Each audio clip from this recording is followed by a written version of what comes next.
Good evening. My name is Danielle Rivera, and I'm your host for this evening's show. Thank you guys for joining us, and we hope you all fared well through the storm. It delayed us slightly, but we are here because this is such an important topic to talk about. This evening is our second of a three-part series on child sexual abuse. We want to take a moment to thank all of you who tuned in to the last show, and we especially want to thank those survivors who gave their stories and shared the powerful message of hope and being a survivor after child sexual abuse. Tonight's show, we're going to be talking about what do people need to know and understand about child sexual abuse. In order for us to have change in our community, it is vitally important that we know the facts, that we understand what we as parents, caring adults, need to do to protect our children. So we're going to be having a great conversation. We have representatives from SCARS Bermuda in studio, as well as two ladies who join us from overseas from the international organization Darkness to Light. So stay with us this evening as we enjoy these conversations from the perspective that it is vitally important that we engage as a community. We got great feedback, so we know that this is a topic that people want to talk about. So, ladies, thank you for joining us. Thank you. SCARS Bermuda started in 2011, and so this organization has been around for a couple of years and has really has a mission focused on reducing child sexual abuse in our community. In studio, we have the founder, Debbie Ray Rivers, as well as Yvette Pierre, who is a director with SCARS. So ladies, let's get right to it. It is very important that people understand the facts about child sexual abuse. So first off, what is the definition of child sexual abuse? Well, child sexual abuse is any sexual act between a minor and an adult, or it can include a sexual act between two minors where one child exerts power or influence over the other child. I think a lot of times we think that child sexual abuse only includes sexual contact, or it must be sexual intercourse, but it can include non-contact acts, such as child pornography. It can include voyeurism, exhibitionism, where somebody exposes themselves to a child, exposing that child to pornography. So I think that in learning about this, we understand that child sexual abuse is a lot broader than we sometimes think it really is. Mm-hmm. Definitely. I think that that is something that people believe. They don't quite understand that it encompasses a lot of aspects. It isn't just about the physical abuse, but how we really engage with our kids. Yeah, and I think we have to understand that it is a criminal act. It's against the law. And it is all harmful to children. Absolutely. Children are affected by it. Absolutely. So ladies, when we talk about child sexual abuse, there are things that people need to know. Caregivers need to know, parents need to know. What are some of those important facts that we as adults need to be paying attention to? Well, I think the first thing is a sex offender can be anyone. That's right. There is no real profile for a sex offender that hurts children. You know, we often say, you know, look to your left, look to your right, look in front of you, look behind you. A sex offender can be anyone. I think what we really need to focus on are some of the grooming aspects of a sex offender. But a sex offender can be anyone. 90% of the time, it's someone we know, love, or trust. Yes. A lot of times you find that sex offenders are not the person with the hooded glass and they have these, you know, pitchfork and an evil look. It's someone, as Debbie mentioned, someone that the child or the family knows, loves, or trusts. So obviously someone who is very charismatic, someone who is very personable, can relate to the child, can relate to the family, because they bring that individual into the environment.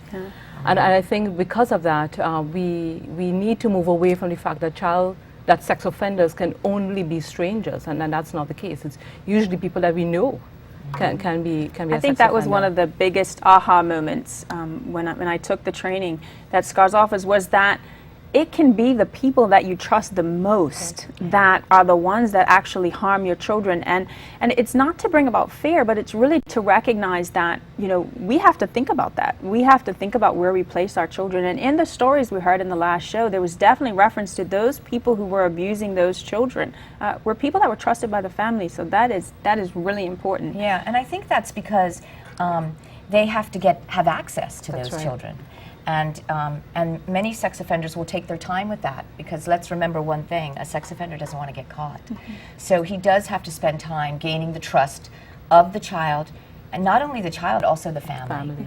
So that there's no attention on him or her. Yeah. A sex offender can, 25% are women, so we can't, you know, it's by habit we say him, but really a sex offender can be a woman. 25% are women. Truly anyone, right? Yes, exactly. And sex offenders will seek out avenues where they can have access to children. So whether it's the home, they may even engage in jobs or volunteer in organizations where there is direct access to children. And certainly one of the things is that they're looking for vulnerabilities, whether it's vulnerability within the organization, whether it's vulnerabilities with a child, or vulnerabilities in the home. The idea being is that they need to get into contact with that child. Right. And so they are going to be, if for the want of a better word, doing an environmental scan to make sure that they can access those vulnerabilities to get to that child. And we often tell our children not to talk to strangers, to be aware of the person in that, you know, that the cloak that's in the corner. But we don't always talk to our kids about the fact that just because you trust someone doesn't mean that they may do something that's inappropriate. And that's important for parents to hear that. And it's not, like I said, it's not to be afraid, but it's to make sure that people understand, I will no longer be able to say I was unaware, and I'll be able to approach people quite differently by saying, I'm aware, my kids are aware, and that's very important. So talk to me a little bit more about the grooming process. You talked about how that process happens, and I think that's vitally important because I've heard about the manipulation that takes place oftentimes. And abuse really, Danielle, is when one exerts power over the other. So this really is a power thing. And I think abusers can tell whether a child is vulnerable or pleasing or in a position where maybe their family's going through a divorce or there's a death in the family, and an abuser will hone in on that and see where it might be easier to gain access. But it doesn't just happen the first time he does it, because he really wants to test, or she, to test to see whether someone will tell, if the child will tell. And the last thing they want to do is be told that they've done something. So the grooming process takes time. It can start with a foot rub, or they'll touch them and then they'll buy them an ice cream, or they start to groom them in a very small way to see how much they can really trust that child with what they have done. And sometimes some offenders will make it seem as if the child is enjoying it, is asking for it, likes it. It's very much manipulation, because children don't understand at that age what's happening to them. Yeah, the grooming process tries to create a relationship of trust. So certainly the sex offender is looking at what the child likes, what the child dislikes, and so will relate to that child on that level. You like this, I like it too. You don't like this, I don't like it as well. And they try to collect as much information as they can on the child. So especially if there are vulnerabilities, as Debbie mentioned, if there's divorce, or if the child feels rejected, or if the child may be poor, maybe lacking certain things, they try to fill that need. And in filling that gap, they create that bond and that emotional tie to the point where the child then begins to trust. And then eventually then you find that the boundaries then begin to break down a little bit by little bit. They will take their time. And it'll break down a little bit by little bit before they're going to start crossing boundaries, which we'll talk about a little bit later on, to get to the point where they're going to have actual sexual contact with that child. And that's why it's important for us to build our children's self-esteem up and their self-worth and self-value, so that they understand they can't be bought. Absolutely. And that they are precious and everything about them. And so that is very important as parents, that we keep that in mind when we are talking to our young people, to make sure they understand that they have worth. Yvette, you talked about boundaries. Yes. What do you mean by that? So one of the things about sex offenders is that for them to actually get into the position where they can abuse a child, they have to, for example, do certain inappropriate behaviors. So usually it's going to be touching, nudity, it could be taking pictures, touching each other, and maybe even sex. So to get that child to move to get to that position, they have to inch slowly to break down those inhibitions and barriers that child may have walls up concerning the issue. So, for example, as Debbie mentioned, they may do I touch you, you touch me, right? And those are boundary breaking activities. So one of the key tools of prevention, or if you want to call it protection for a child, is creating boundaries and having that child understand boundaries and having the persons around them understand boundaries with that child. Okay, hold that thought, and I want to talk to you a little bit about that, Debbie, as well. We'll be right back. We're going to take a short break.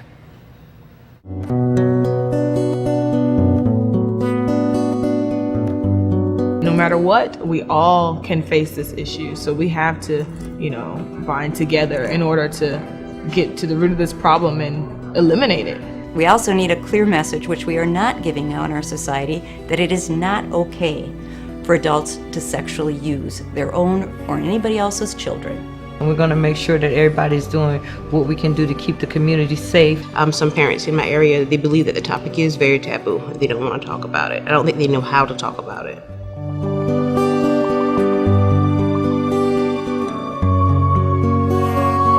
I lived through it, and I made up my mind that it was not going to define me, and that I was going to be determined that it wasn't going to happen to anybody that I knew. Period.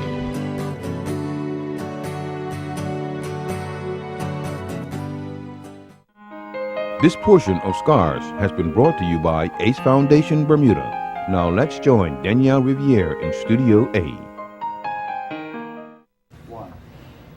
Thank you for joining us after that brief commercial. Debbie, we were in the middle of talking about boundary violation. What can you add to that? Well, sometimes abusers will force affection on children, and I think especially in our culture where, we tend to, leave a family function and say to our children, go kiss uncle, go kiss grandpa, go kiss. And we actually what we're saying is, although affection is really important, but what Scars, the message Scars is trying to give out to the community is the affection a child gives should really always be their choice, because sex offenders will use that, and they'll say, you know how your mommy makes you kiss me? You come on my lap and give me a kiss. And if we're forcing children to give affection as a way of respect, because I think that's what it is a lot of times, is go and kiss everybody at a family function or give them a hug, and I think sex offenders listen to that. And they take advantage of that. And they say, you know how your mommy makes you come and hug me? You come over here and give me a kiss. Because children don't want to get in trouble. We often say children are not mini adults, so a child does not understand. We want them to have a voice, and we want them to be able to think that no is okay. If they don't want to do something, they don't have to do it in terms of affection. That doesn't always show that we care. We don't have to prove anything by hugging and kissing. I think it's important, but I do think that it should be their choice when it comes to that. And I think that's something that when you've done generation to generation, you just don't think about it. But it has made us take a step back and say we need to really think about forced affection.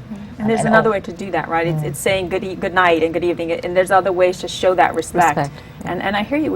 We wouldn't like it if anybody told us as adults that we had to go and say goodbye to someone. And I think that we have to think about that from a child's perspective, that they should have some of that same leeway to think about. And I think the best protection for a child is the relationship with the parent.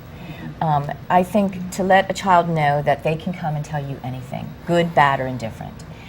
Because I think if a child feels that they're going to get in trouble by telling you something like something that happened in school that was negative, or if they got in trouble or something happened, and they feel that your reaction is going to be pretty angry, a child will probably shut down if something happened to them sexually. They may not come and tell you because they're afraid of what your reaction may be, which will be angry.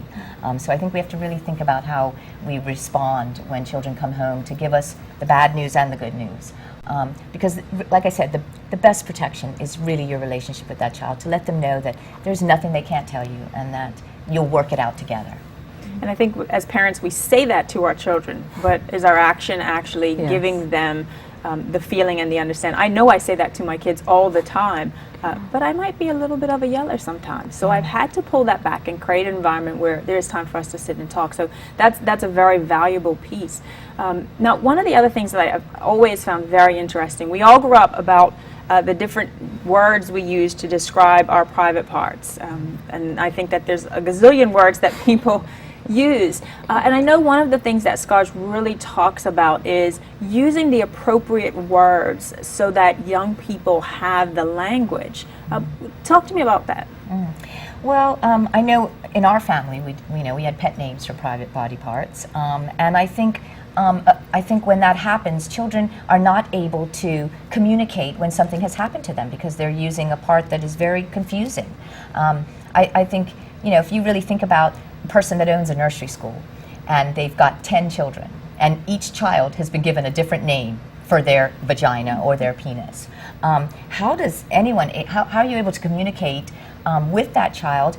I think we need to go beyond that now. I think it's time that we call our body part. We have no problem calling an ear, a nose, eye, mouth. We get to our, the private parts and the genitals, and we get all weird. And I think we have done that to ourselves as a society. And so what we're trying to really encourage the public is to let's start early, talk often, and let's call body parts what they are, so that when a child has to communicate something, whether if somebody has inappropriately touched them in that area, they have the right language to report. Yes. I think the other issue about talking about it, I think Sir Winston Churchill made a very good point when he said, if you had something important to say, don't use clever and subtle words, but use a pile driver and just say it, hit it once, and then hit it again and hit it again. And I think that the issue of child sexual abuse, the reality is that it thrives in a culture of secrecy and shame and guilt. A lot of times you don't want to talk about it, or we use very, we use euphemisms like interfering to make it comfortable for us to talk about it. But the reality is that we don't talk about child sexual abuse, the realities of what it is, the magnitude of how it's affecting society, how it's affecting children, how it's affecting young adults and even people in the workplace. And I think that in talking about it, we bring that issue from under the table that has been buried for so long to the surface. And by doing that, we have to confront it and we have to deal with it. We have to acknowledge it for what it is and deal with it. Yeah. I even think, using the term child sexual abuse, I heard someone say it's child rape. That's what it is. And I think that that's something important that we all keep in our mind, that this is a serious issue and it is affecting our community. It is, and I want to also add about the grooming process. Sex offenders like to use the word secret, and because it is their secret and they don't want it to get out. And so the other thing that we like to encourage is, we don't have secrets. As the Darkness to Light Stewards of Children trains in our training program, talks about surprises. Let's replace the word secret with surprises, because sex offenders will take advantage of secrets. And so that's another thing that was really, when I did the training, it just was a real eye-opener, is to share with our children that we don't keep secrets, but we can have surprises, but secrets can make us feel sad. And scared. Yeah, and I think to add to that, it's very helpful to give children examples so that they understand what you mean when you say certain terms like surprises versus secrets. Because you can't always assume that the sex offender will use those same words. So you give examples, so you bring it down to make it real for them, so they can relate to it and you can communicate in a more effective manner to the child. Yeah, I think that is very important, because I think that one of the things as parents that we don't always think about is the language we use in our house can be used against us in some ways. And so it is very important that we make sure our children have an understanding of how to express themselves when things happen. So the other question that I really want to talk to you about, or information I really think is vitally important, you talked a little bit about it earlier, about parents' reaction to how, when issues happen, and there was something that was said in the training which hit me hard. It said that as parents we often talk about what we do to an abuser. We often tell our children, if anyone hurt you, I'd kill them, or I'd hurt them, or I'd end up in jail. And what that actually sends, that message that is sent to the children. Can you talk to us a little bit about how parents should react? What do we need to think about when if this issue ever should end up in our homes? Well, first I want to say it's a substantiated emotion to want to hurt somebody who hurts your child. It really is. But I think when a child hears you respond like that, they will shut down, because the one thing a child does not want is to think in any way that their parent is going to go to jail for hurting somebody else or killing somebody else, because that's how the parent feels. I understand that feeling. But I think we have to let children know that, that it's okay that they tell you anything. And I think the most important thing is to remain calm. I think you should also think about it before. Think about how your response would be if your child came and told you that somebody touched them inappropriately. Think about that response before. Because remember, 90% is someone we know, love, or trust. So your child is probably going to, if your child comes and tells you, it's going to be somebody you know. And so we have to think about how would we react in a situation like that? And what would we do? And I think the most important thing is to believe your child, to tell your child it wasn't their fault, they did nothing wrong, and that your job is to love them and protect them. And you're going to do everything you can to make sure that happens. Thank you very much. I want to thank you ladies for sharing with us. That was vitally important information. Debbie, you're going to stay with us as we have our international guest. Yvette, thank you so much. Your wealth of knowledge is above and beyond. We'll be right back after this short break.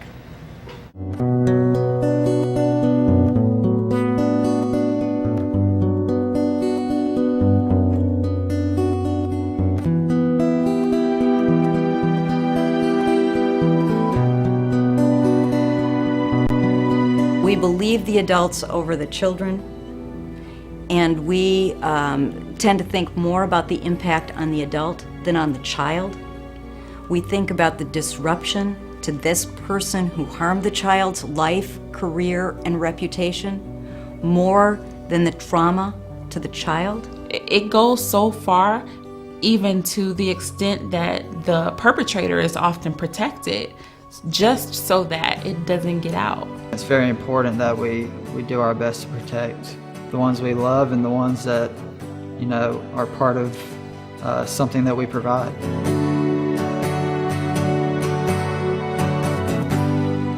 North Village may have been the first club to begin the SCARS training, and that became an expectation of the parents' expectation now is that we continue to do that, not just for our coaches, but also for our other, what we call team administrators, also for our board members, so that everyone is aware of, or there's a standard that's been set now at North Village. And it's been wonderful because the parents have, this becomes what the parents says, this is the norm. And I know the word must be going around because then other clubs then have said to us, what did you do? How did you get this done? And obviously we become a poster boy for the SCARS programs, and it's actually been a wonderful thing to see all of the this one spark have a great effect on all of the community. This segment of SCARS has been brought to you by Argus. Let's now join Danielle Riviere in Studio A. Thank you for coming back and joining us. Up next, we are introducing two international guests from an organization called Darkness to Light. Debbie, when she started to look and investigate at what information was needed to bring child sexual abuse to the forefront of our community, when she decided she wanted to start an organization, she searched out for who could help her, and she found an organization in South Carolina called Darkness to Light. Darkness to Light is an international organization. They are in 50 states, 16 countries, Bermuda being one of those countries. And they have a program called Stewards of Children. And that program is the training program that is used by SCARS. It is evidence-based, it is award-winning, and it provides a hard impact look at child sexual abuse. In the studio with us, we have Cindy McKelney, and she is the program director at Darkness to Light, and we also have Paula Sellers, who actually developed the Stewards of Children curriculum. So thank you, ladies, for joining us all the way from South Carolina, and you survived your first island hurricane, so congratulations. Thank you. Really just want to talk to you guys about a little bit about what the trends are in the world and where does Bermuda fit, but wanted to start off with what are some of the really important things that we as a community need to keep in mind as we look to bring about change around this issue? Well, I think before adults engage in preventative behaviors, when they decide to take on the issue, as the island has, I think it's really useful to back up a step and say, what personal empowerment do we need to tackle a social taboo, such as child sexual abuse, because it is a taboo in most societies across the globe. And it's not just about Bermuda, but really child sexual abuse happens everywhere. So if we back up and we look at that empowerment, we say that really there's really three core pieces of empowerment that people need. The first is recognizing that every day we are making choices that determine whether or not a child is sexually abused. So we say the first thing is recognizing that it's not random, it's not something obscure that happens even accidentally, that offenders are making conscious choices about their grooming behaviors, as that we talked about in the first segment, but that adults who want to engage in protective behaviors need to make conscious choices, and we'll talk about those probably as we go along today. And then secondly, that all of those choices are going to involve taking some personal risks. So we say a risk is making a choice that you've never made before and you don't know what the outcomes are going to be. And they may even go against social norms. And so making choices and taking risks, being willing to step out of our comfort zone on behalf of the safety of a child. So that's the second tool really, or skill, that we need to just digest, that we have to have that kind of inside ourselves to be able to tackle this issue. And then the third is what we call supporting each other, recognizing that people are very unlikely to take risks if others are going to leave them hanging out there. So that when adults begin to engage in these protective behaviors, whether it be in families, whether it be in youth serving organizations, they have to feel that others will support them, that others will back them up, that maybe if there's discussion even behind their back about it, that someone will step up and say they believe they did the right thing, and that they will give support to the activities and the structures that need to be in place to protect children. So we say that empowerment is making choices, it's taking risks, being willing to take risks, and supporting each other.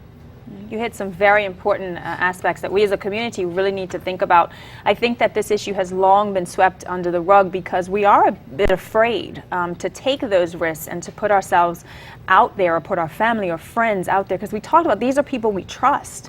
And so I think that risk piece is huge. And I think as a community, we have to be willing to say, we're willing to take the risk because our children are so important. Right. And protecting them is vitally important. So that's some good information that we all need to keep in mind. And making choices as individuals who may see something, we have to make that choice. And as parents, we definitely have to make that choice. So I want to talk a little bit about minimizing the opportunity that may present itself. We've talked about these are people we trust. We've talked about, these are people we know. What can we as adults do to protect our children? Well, what we know is about 80% of the time, sexual abuse is happening in a one-on-one situation. We rarely catch abusers in the act of abusing. And so it's these one-on-one, these isolated one-on-one situations where abuse is actually happening.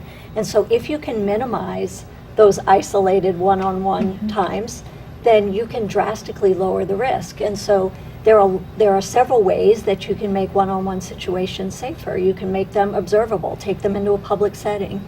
You can make them interruptible, drop in unexpectedly, like if it's a babysitter, drop in a little unexpectedly, come home a little early, call in, check in. And so, so it's important, especially in youth serving organizations, that we have these policies and these codes of conduct around. We're not behind closed doors with the child, ever. And so we can put windows in the doors, we can have security systems, we can do this dropping in, we can make group situations, we can have multiple adults supervising. All of those things are important, especially in youth serving settings, to make sure that children are safe.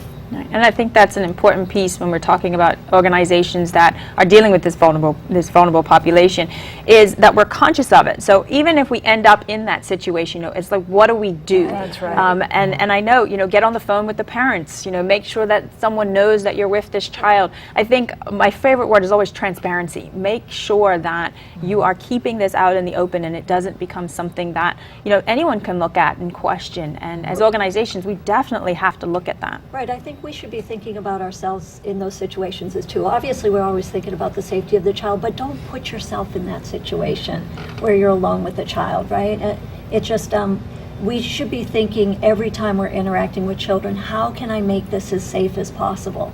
And if you end up alone with a child and it wasn't planned, like you said, get on the phone with the parent, have the child get on the phone. Get on the phone with your supervisor, say, I'm in this situation, and I'd prefer if you would stay with me on the phone until the child is delivered safely, or a parent comes to pick them up. So, just it's about working together to make those safer, supporting each other, all the things we talked about, and being creative. Sometimes it just takes a little creativity to think about the safety of a situation. Definitely, and I think we as parents and adults, we have to look at the organizations that we engage in and just ask them, have they thought about it? Have they looked at how are they engaging with young people? And the most important thing you said was to keep ourselves safe too, as people who care for children.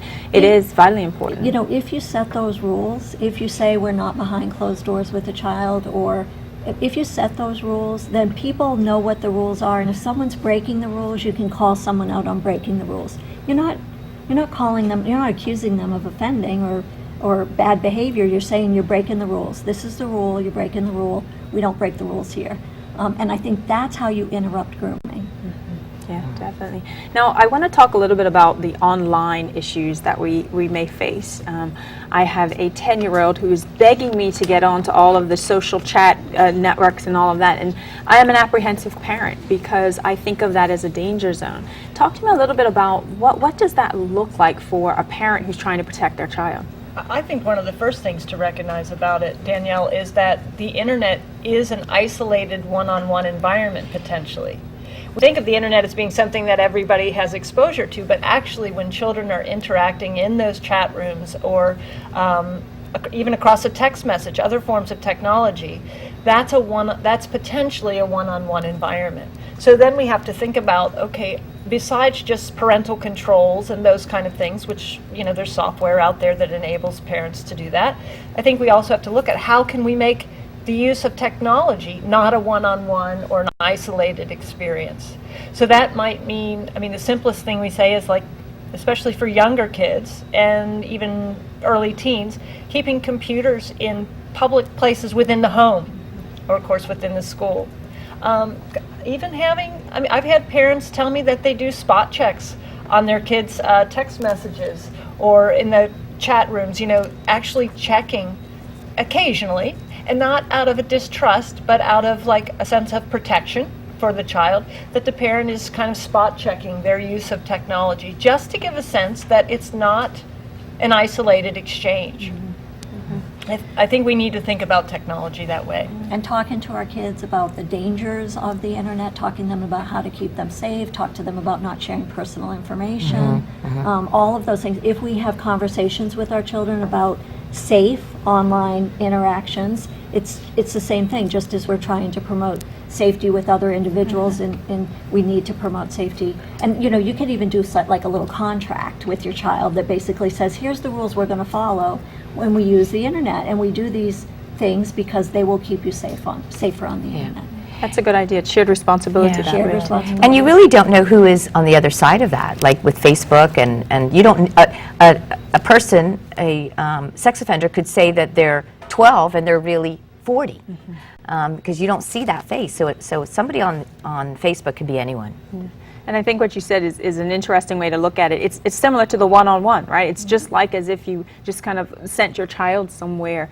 And I think that's vitally important as well, is the idea that when children are one-on-one, if we can just reduce that, if we can put our due diligence in, I know there's conversation in the training where it talks about, rather than dropping your kid off to music class or, stay there. And I don't think we always think about that. And I think it's something that we do have to put into our perspective and into how we operate around if our children are not alone, whether we send a sibling, whether we ensure that there are two adults. That's a huge piece that we can do as a community to start to think that way and reduce the number of children who are being abused. I had a parent once, I thought it was really brilliant, that she taught her child, she taught the child that the child doesn't have to be in a one-on-one situation. Even if it should happen, the child doesn't have to allow that to happen. So even in a school setting, a child has the right, if somehow they end up with an adult by themselves, to ask for another adult or child to be present. So I think as we start having, and we'll talk about the conversations that we can have with our children, but as we start preparing them for their own safety as they're growing older, that's one of the things that can be shared with a child, is they need not feel that they, just because they're in that situation, they don't necessarily have to accept it. They can ask for some alternate way of getting through the situation that they're in. And I think that's important as parents, that we recognize that it's not just us talking about stranger danger nowadays, that the world has changed, and our children are able to understand things maybe a little bit differently, and that it is vitally important that we start to talk to them about those ways that they can protect themselves. No matter the age, because I can very much see my 7-year-old demanding that someone else be in the room. And particularly if you as a parent have given them that own authority in their own life and for their own well-being. Yeah, it's a great point, and something that we all should definitely think about. I want to talk a little bit about when we hold people responsible for their behaviors, because I know that in our community we don't oftentimes hold people accountable when they do something. So as an adult, if we see something that we don't think is appropriate, what do we do? Well, we like to call that, being an active bystander.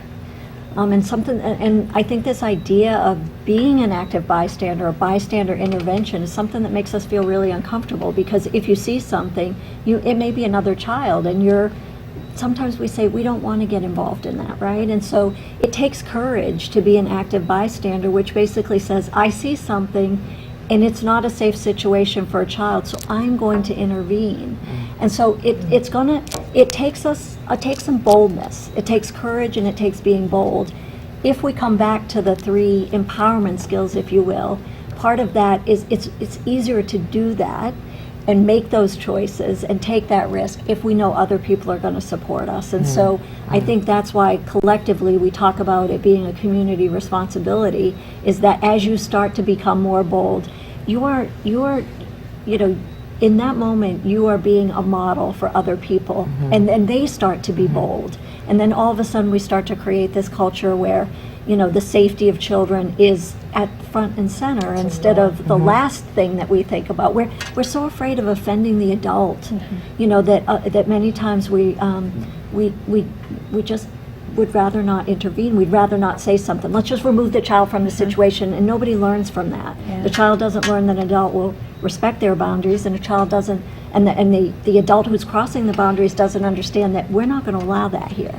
And so it takes being bold, it takes being an active bystander, and if you have the empowerment skills, you're more likely to do those things, and more people will follow once you do it, I think. Yeah, it is the village, right? It is the village. It takes a village. It's kind of an obvious point, actually, but we don't realize it. But when we think about child sexual abuse, in the past we've aimed a lot of our efforts at children, teaching them, about their bodies. We've aimed efforts at offenders, like having stricter criminal penalties and so forth.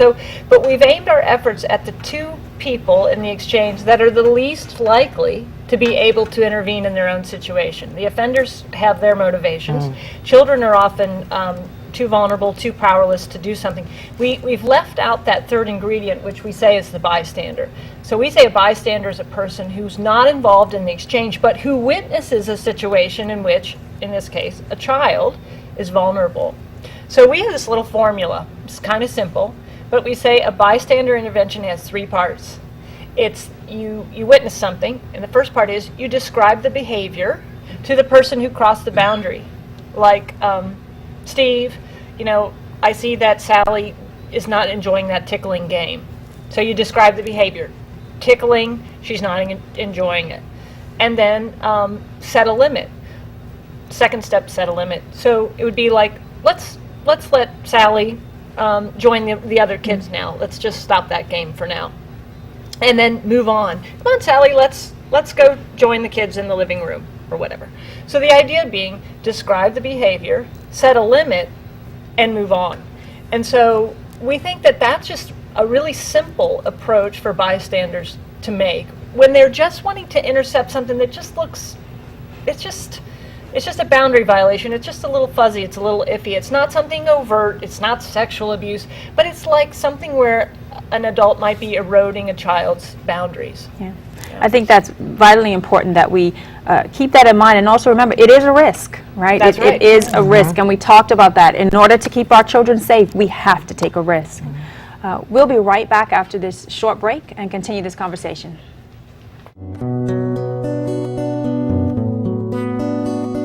And it wasn't like some creepy guy with a trench coat on.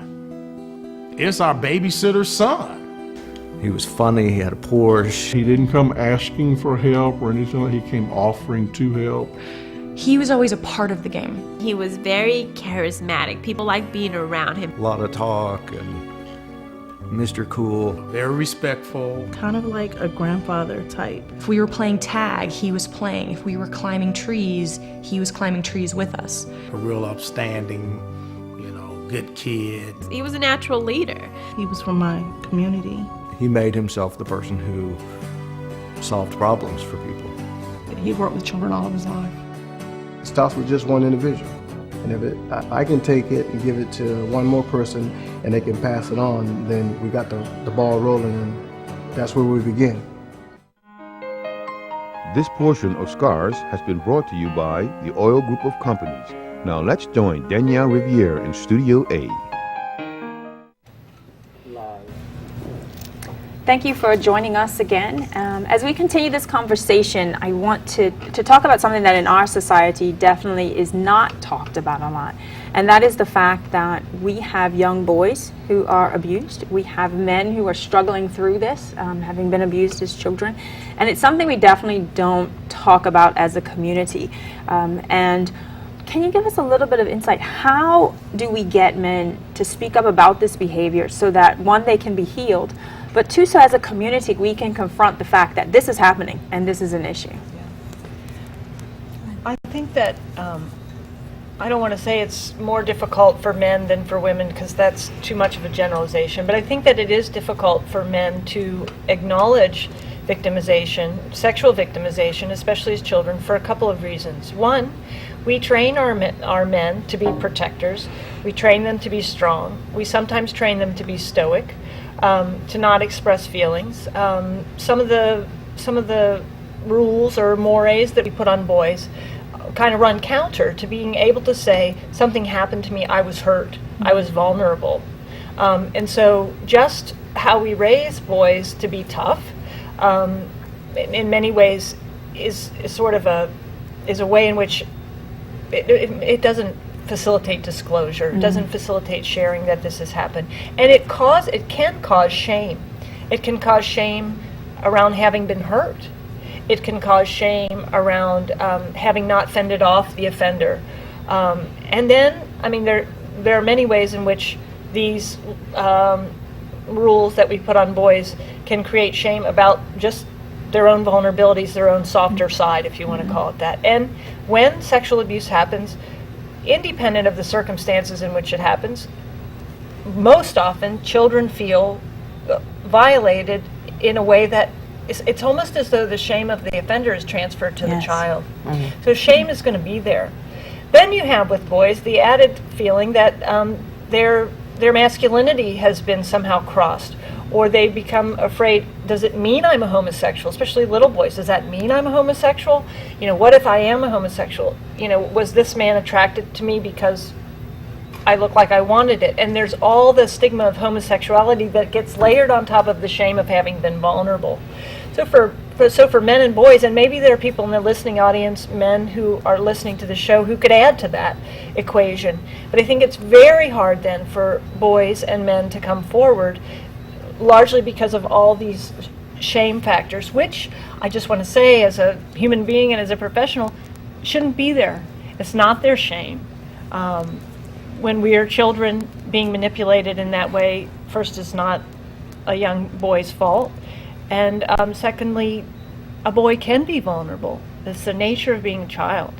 So this is not something that boys should feel shameful about, nor men should carry shame with themselves for having been abused, because we have to recognize that children don't have oftentimes the capacities to fend off not only the the physical power of an offender, but also the intellectual and emotional power of an offender. So this is not a boy's shame, but that is what they carry forward. And I think as a community, as we learn more about child sexual abuse, as we learn more about the impact on young people when they're going through this, I hope that it empowers everyone who may have been impacted to be able to tell their story, or if nothing else, to deal with it themselves if they haven't been able to yet. You know, we really believe at Darkness to Light that it's the stories of survivors that will motivate us to do the right thing by children. And so the survivor's perspective and the survivor's story is actually, we think, integral to being able to really learn as a society what needs to be done to protect children. It creates, you know, it's one thing to sort of understand, maybe I should be doing this, I shouldn't be doing that, the do's and the don'ts of sort of child protection, but really it's the survivors that help instill in us an emotional connection to the issue, but also, I think, a really strong sense of urgency around protection, right? Because it's through their stories that we really understand what's happening to our children. Yeah. We get a real insight of what the impact is. Exactly. And I think that the biggest part is that we know that there's hope. We know that if we can stop this from happening to a child now, that we give them the chance to reach that space where they're able to thrive and be able to continue to be a member of our community who is beneficial and involved in all of those. And I want to say, as a survivor of sexual abuse myself, one of the biggest parts of healing is revealing. And I've now said it hundreds and hundreds of times that I'm a survivor, and I really believe in my heart that every time I say it, I heal more and more. I open up that wound, and I get all that pain out and all that shame out. And so, you know, I wanted to say that because I really think revealing is so part of healing, and it just helps. And that might be going to a counselor, it might be telling family, it might be telling friends, but it really is, and that's what they say, right? Once you release that, oftentimes the weight then can lift off of your shoulders. I want to say this too, I think it's really vitally important in a community such as Bermuda that's trying to tackle this issue. If you're on the receiving end of someone disclosing, it's really important just to say to that person, I'm sorry that happened to you. You know? That's like, I think sometimes survivors don't disclose because they know they're going to make the other person uncomfortable. You know? I think it happens a lot. And so I think if we, as the person receiving a disclosure, even from an adult, because we were talking about adult men a few minutes ago, can say, I'm sorry that happened to you. That's the perfect response, and mean it, of course. You know? And I just think, I think it's nice to have that in our pocket, to know that that's the right response, because that's what enables someone to share, because that's the most they need, and you know, to be believed. And it allows that person to then continue their story, and allows them to continue to kind of release all of that they had to deal Now, with. with children, there's a lot more we can say, but for an adult, when an adult's disclosing, I think that's very important. So I want to talk a little bit about statistics, because we oftentimes wonder, how prevalent is this issue? Is this really an issue here? Is this something we need to be paying attention to? Can you talk to us a little bit about statistics in the U.S.? So statistics vary, but you know, what we say in the U.S. is that 1 in 10 children will be sexually abused before they turn 18. But you know, it's really hard to measure because disclosure is so low. And so really we think of it sort of as what we know up here as the iceberg. We know the tip of the iceberg. There's a lot going on, and the bigger part that we don't know because disclosure rates are so low. It's also very, very hard for a whole host of reasons, which a whole show could be devoted to, on why it's so hard to measure the prevalence of sexual abuse. But I think what we know and realize is that 1 in 10 is too many children. It's also probably the most prevalent health problem that our children face, with the most serious array of consequences. And that in itself makes it an issue that we absolutely have to face as communities that care about children. And I know in Bermuda we don't have statistics. We don't have the numbers. I think as a community we recognize that this is an issue. We just see it in the news more. I mean, I always say since SCARS started, it started to hit the news more. We started to hear stories going into court. We definitely recognized all of a sudden that this was an issue that was coming to the forefront. But I think somebody said to me once that, what's the perfect statistical number? And I think that was the most brilliant thing. What's the acceptable what's the number? acceptable number? Because we don't have statistics here. The police give us some idea of what it looks like, but we don't really know for sure. But even if it's 1 in 100, does that one child not deserve to be saved? So I think that it is very important to understand. Just statistics may not back up anything because we don't have it, but we know it's happening here, and we know it's an issue. And one child is too many. One child is definitely too many. We'll take a short break and be right back.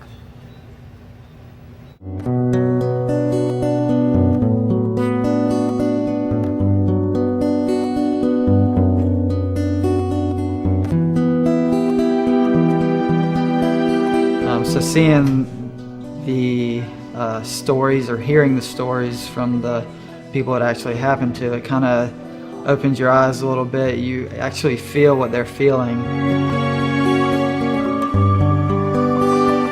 It's kind of this whole idea of the ripple effect that was just so strong that we won't even see the consequences until, unfortunately, much later. Abuse happens. It happened in 1950. It happened yesterday. It can unravel and cause lots of damage, or you can stop it and interrupt it and limit the collateral damage. It is very important for those who are entrusted with the care of children to understand the impact of child sexual abuse. When those entrusted to care for children understand the impact, they become advocates for the protection of children by being able to recognize and minimize any potential risk. When those who are entrusted with the care of children understand the impact, they are able to act responsibly by knowing how to report a discovery to the appropriate authorities. This segment of Scars has been brought to you by Validus Holding. Let's now join Danielle Riviere in Studio A. Thank you for joining us again. So ladies, I want to talk a little bit about the impact that sexual abuse has on our community. For too long, this has been a taboo subject in Bermuda, and if we continue to ignore it, it's kind of scary to think what will happen in our community. So why is it very important that we as a country, as a people, pay attention to this issue? I would say the first reason is just a human reason, that the pain that child sexual abuse causes is one of the most painful life experiences that a person can have, oftentimes, because it's such a deep betrayal. We've said that it's, someone known to the child, and so what that means is there's been a personal relationship, sometimes a loving relationship, that's been transgressed. And that in itself is a reason to stop it, because it harms the rest of life going forward in terms of our relationships. But we can track most social issues that we care about back to child sexual abuse.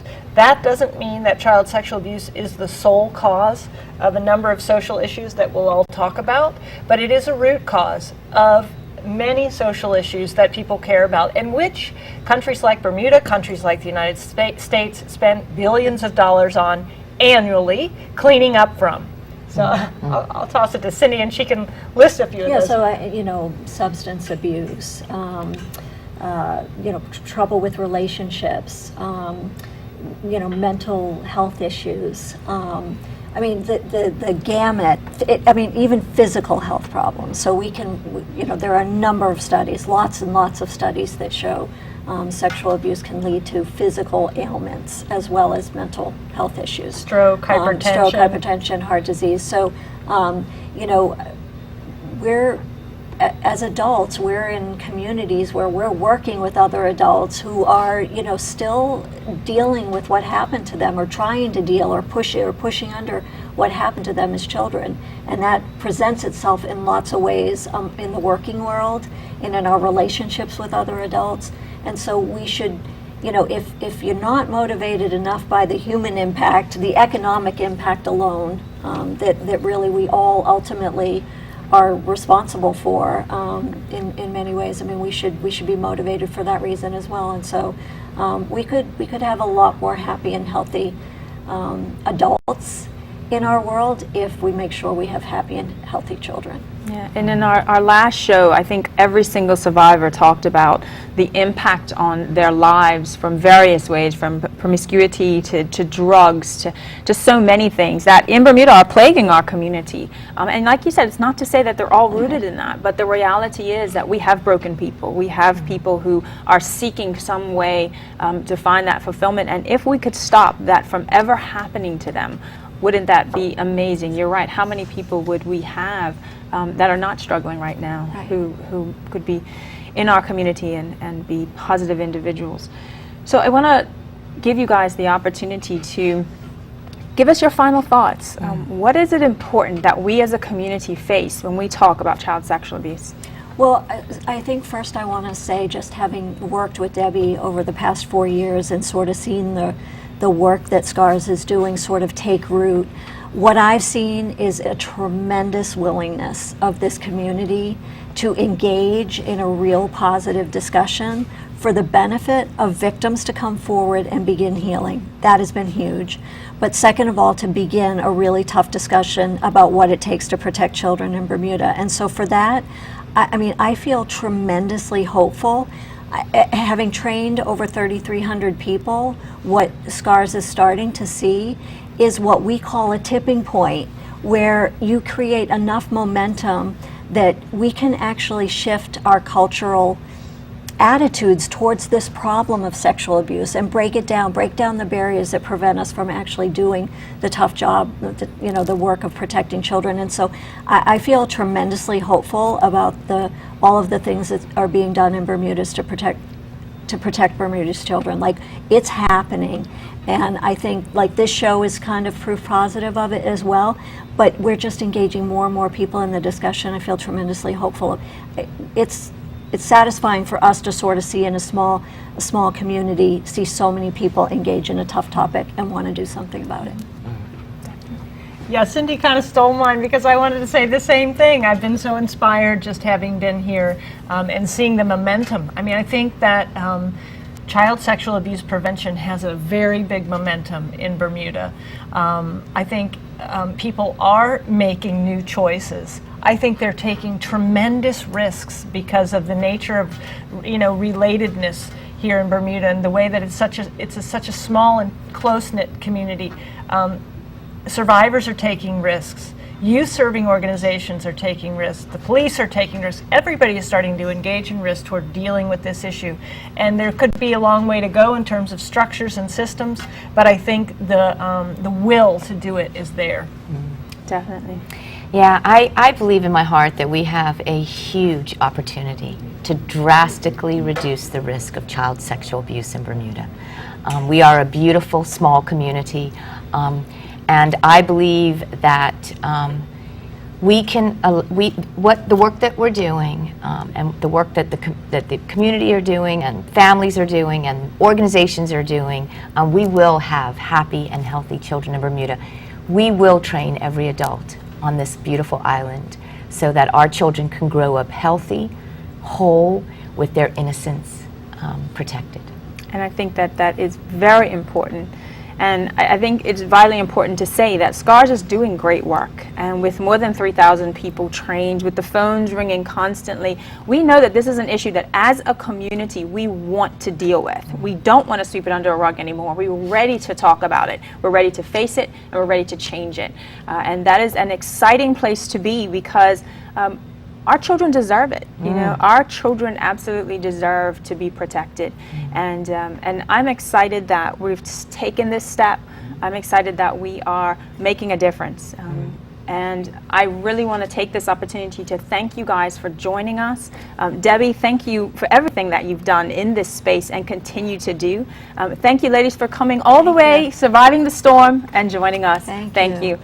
So as we prepare for our final show on October 12th at 8:00 p.m., we'll be looking at what is the process, the systems around reporting, incarceration, prosecution.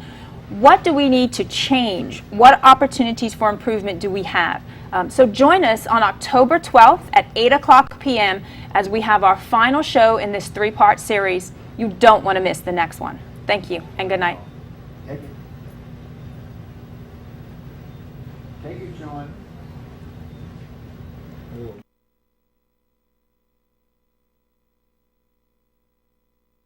Thanks for watching this special program.